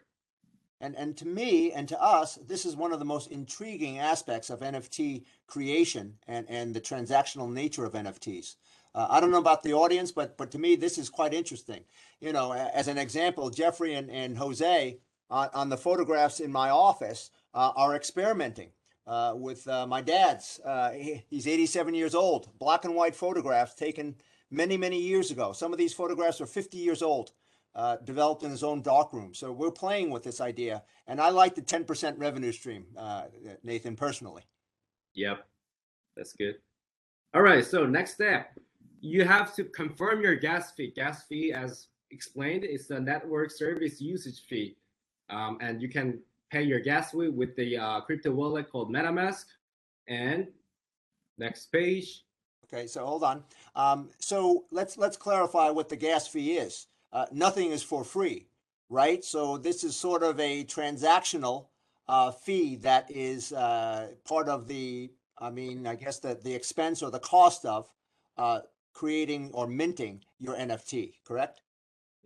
Correct. And it's very small, right? Very tiny, as you can tell by the number of decimal places. But if you use Ethereum, you have to pay about $30 to $40, depending on the time of the network business. But Binance Smart Chain is really cheap. Okay, so that's one thing to be aware of. Yeah. All right, what do we have here? Yeah, so now your NFT is minted and ready for sale. So I actually minted my photography this morning, and now I'm just hoping that Professor Quan would buy it from me. All right. Well, I think we're going to skip the buying part. But what's it being sold for? 0.05 BNB, which is approximately what, about $20 US. Yes. So we can walk you through this figuratively. This buy now button would highlight yellow when Nathan puts it up for sale. The price would be set at X, 0.05 BNB, and then before I confirm the purchase of this Manhattan View NFT from Nathan, the platform would ask me to not only pay the 0.05 BNB, but to pay the gas fee as well that they've incurred on top. And then all I would do is click on the confirm, and then the transaction would be executed over a few minutes. Mm-hmm. So after the transaction would be executed, what would appear, I guess, here, Nathan? Transaction history. Okay. And again, as demonstrated on the blockchain. So this is the initial minting. Mhm. So it shows no transaction history because this screenshot was taken before any transaction purchase occurred on my side or any purchaser, and it shows that the method was mint 11 Correct. minutes ago as of that time. Exactly. Okay, and there's your ownership ID with the 3 on the end. I see it. Mm-hmm. Okay, so in summary, let's talk about NFT's features, and there's some key terms that are great to write down. Immutability, transparency, traceability. You know, in terms of the NFT, it's a publicly recorded data. It has publicly recorded data with records that can be accessed by anyone, number one. Its records cannot be changed. The creator of the NFT, in this case it was Nathan, is recorded. And all past owners, every single past owner is listed. And you can tell by the ownership ID. And this historical transaction history and traceability occurs. Why? Because all events since the NFT smart contract was created are shown on the blockchain. And thus, this is why, you know, NFTs are special in themselves with regards to these features. Okay. With that said, I'm going to stop the presentation. And again, we have many references here just for the record, tons of references. But we'd like to open it up to Q&A. And let it ride. Let's go. You've made money on this already, right? In cryptos, in digital currencies. If you want to convert it to a regular currency. Okay, if you want to cash out, okay. Right, right. And got it. Yeah. Yeah, so how, you know, remember how I made about 100K USD dollar after my collection? So I received that $100 100K US dollar in BNB through my MetaMask wallet, and I transfer the BNB in my wallet to the Binance exchange, and I sell the BNB and I send it to my bank account. That's how I cash it out from my revenue. Does that answer your question? So the bank converts it for you. No, it's the exchange. I sell my BNB on exchange, and it becomes a fiat. It becomes US dollar, and I withdraw my US dollar to my bank account. Okay, and if you want to get rid of the NFT because, say, you're gonna die or whatever, so your heirs, you know, inherit, you know, your assets. How does that work? Okay, so I personally hope that doesn't happen very soon, even though I have COVID right now. But if that happens, well, we I have to teach succession planning, so yeah, so we do.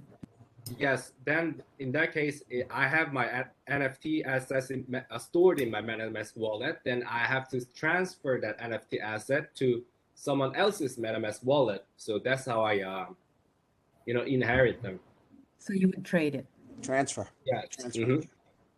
And that's how the money laundering occurs these days. People buy NFTs from someone else with insane money, you know, to avoid the taxes for inheriting. Thank you. Yeah, no problem. Anyone else? Vinny? Yes.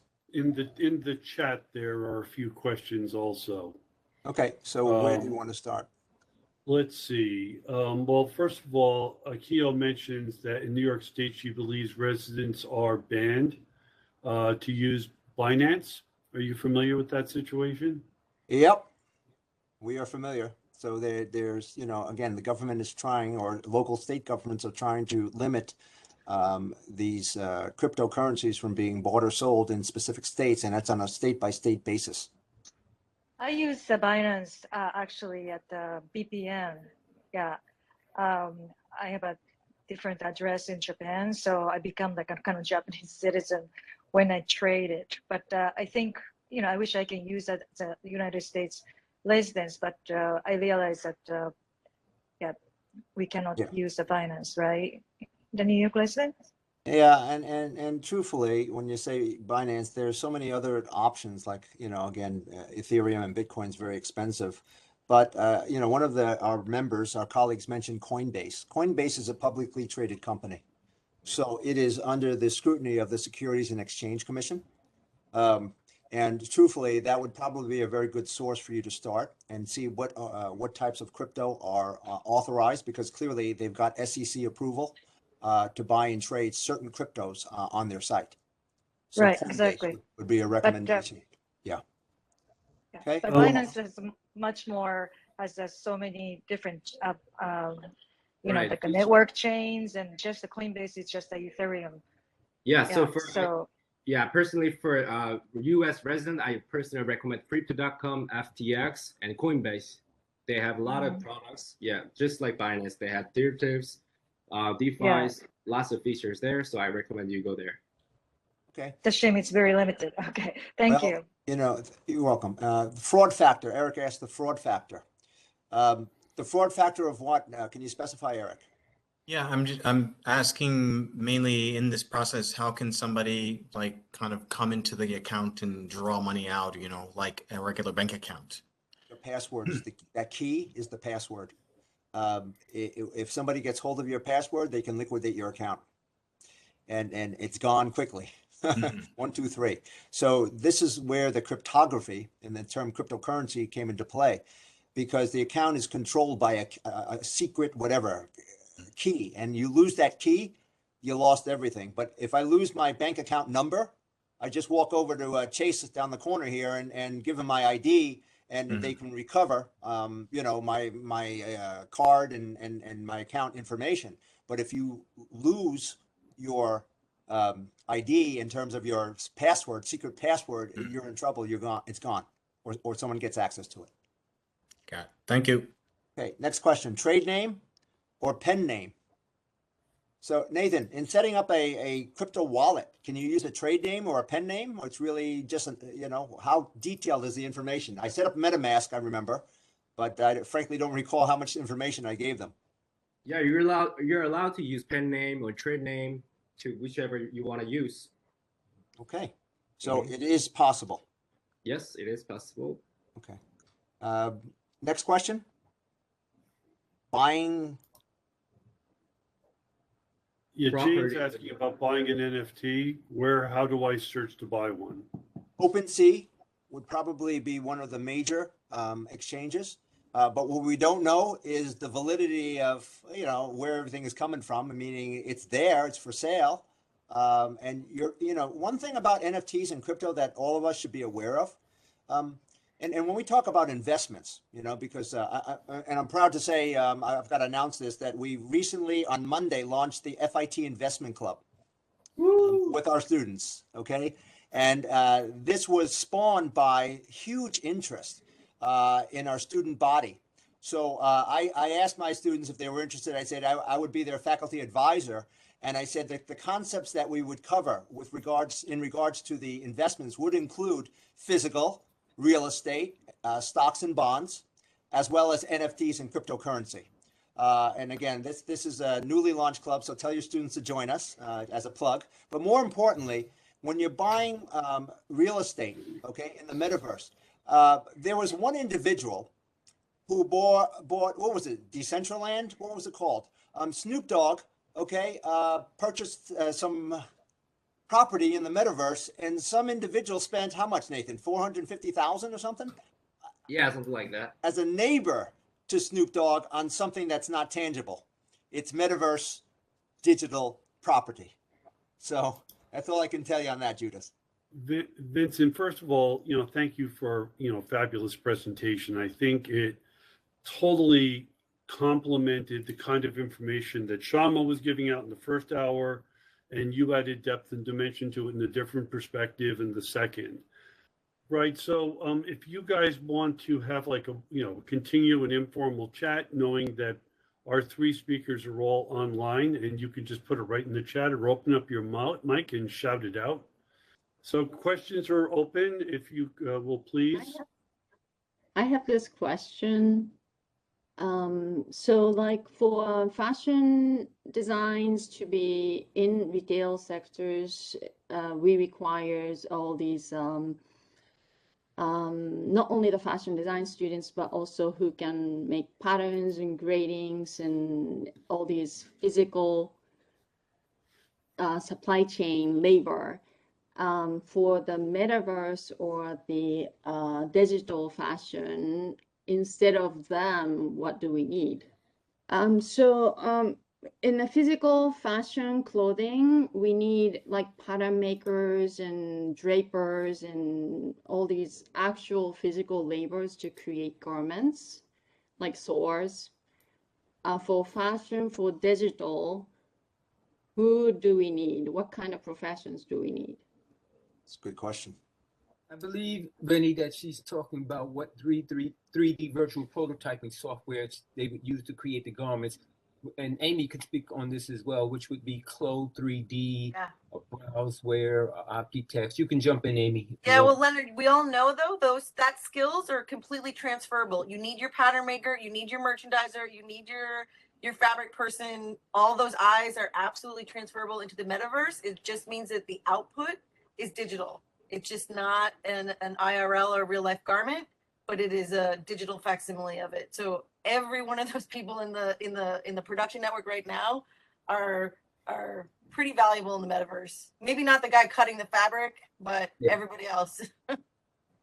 And you know, the ramifications for FIT are clear. We can speak frankly. We need to be on this edge, not behind it. And you know, when you think about this digital world, we need to start creating a curriculum. We need to use software, and we need to stay ahead of the competition, who's just down the block too, in terms of providing our students with the best ammunition and tools for virtual VR, virtual reality, and the metaverse jobs and opportunities. Thank you for the question. Thank you, colleagues, for the support. Syama, while you're still here, was there anything that came up in Vincent's presentation that you maybe wanted to expand upon, and some of the questions you've seen come for him? You know, I think it was wonderful. It's really thorough. I did see something come through on my Twitter that I wanted to share with everyone. We were talking earlier about what's the utility of the product, and a friend of mine posted on her Twitter. She said, "I've managed to get myself into the Decentraland Fashion Week, but now I need to upgrade what I'm wearing," because she found herself in the fashion show hanging out with all these people, and she was like, "Oh, my outfit doesn't go with like where all these other people are wearing." And I just thought it was such a funny of this moment to see her post like this utility that we're trying to figure out what the point of it is. Anyway, I wanted to share that. I thought it was kind of funny. And thank you, Syama. And the last comment I would probably want to make is you know, pretty real. And here's what I see, just as an example. You know, our students used to conduct you know, job interviews face to face. And look at the progression, you know, COVID related and beyond. So face to face then morphed into virtual, you know, Zoom calls from the chest on up. And then another type of interviewing process occurred, and these are all very verifiable because we speak to our students all day long. You know, there was a hire view, HIREVUE. This was a company that recorded students' responses to questions posed by the prospective company. And they had several chances to actually practice their recorded answer. And finally, the final, you know, recording went through. And then the company would review these videos at their own time and select the candidate potentially for, you know, a full-time position. Look, in the future, what does it look like? It potentially could be, okay, Chanel, okay, interviewing a potential store manager, virtual or physical, and saying, go meet us in our, you know, store in so-and-so location. It's totally in the metaverse. You're going to be dressed up, hopefully in clothing that looks very Chanel-ish and very high-end. And they're going to have their avatar right there, and you're going to be conversing and talking about the assortment or the collection for any brand, regardless of Chanel. So this is progressing. But as Syama said, I would agree. We are, you know, we're making progress slowly but surely. But for it to manifest itself, I think it was Zuckerberg who said 5 to 10 years fully. But again, remember one thing, and this is, you know, I'll harp on this all day long.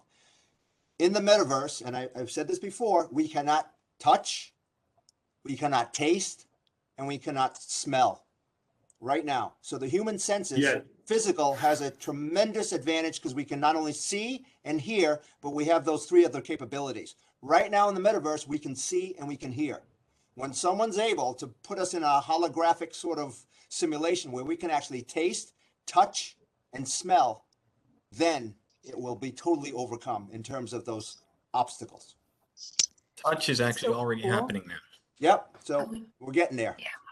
It's Yeah, happening. there's- I just saw, Vincent, there was like a, I just saw, I think it just came out the other day that some developers are figuring out how to create pain in the metaverse, and they're figuring out, which is interesting, right? It's like they're figuring out how to create these, how to mimic pain and pleasure, you know? And I think that like that again, when it comes to like the emotional, I think it's really, it's like, how do we get people right now? It's that whole FOMO thing. But if you can get someone to feel pleasure and pain, oh my gosh, we're in for it. Forget it. Yeah. Well, there's this, the computer to human interface, is something that's been worked on for a really long time, and trying to bridge all these areas that Vinny was just talking about. So it's fascinating. Can I ask a quick question? It has to do with this, the idea of making the garment and how many people are involved with making the garment. And if that garment becomes an NFT, does everybody who factors into the making of that garment get a residual, get a royalty? They can. I mean, it's really up to the person who's developing it. I mean, it's just like they can or they cannot. I mean, it's really, it's all fair game. Just like it can also be a very sophisticated garment, or it could also not be, just like you have a basic black t-shirt, or you can have, it's like, it can all, that's the cool thing. It can all be whatever the hell you want it to be. Mm-hmm. And I'd like to add to what Syama says, Eric, in the fact that if you have a single owner, of a specific NFT, it becomes very difficult to cut this deal. Oh, I contributed to X. So I would say that the owner who created that smart contract, okay, or minted that NFT, excuse me, is the driver of the vehicle, of the car. Because how are you going to see multiple iterations of an item resold? Only you will see the revenue stream, the royalty revenue coming to your account. And how do you then say, okay, let me share some of that with you?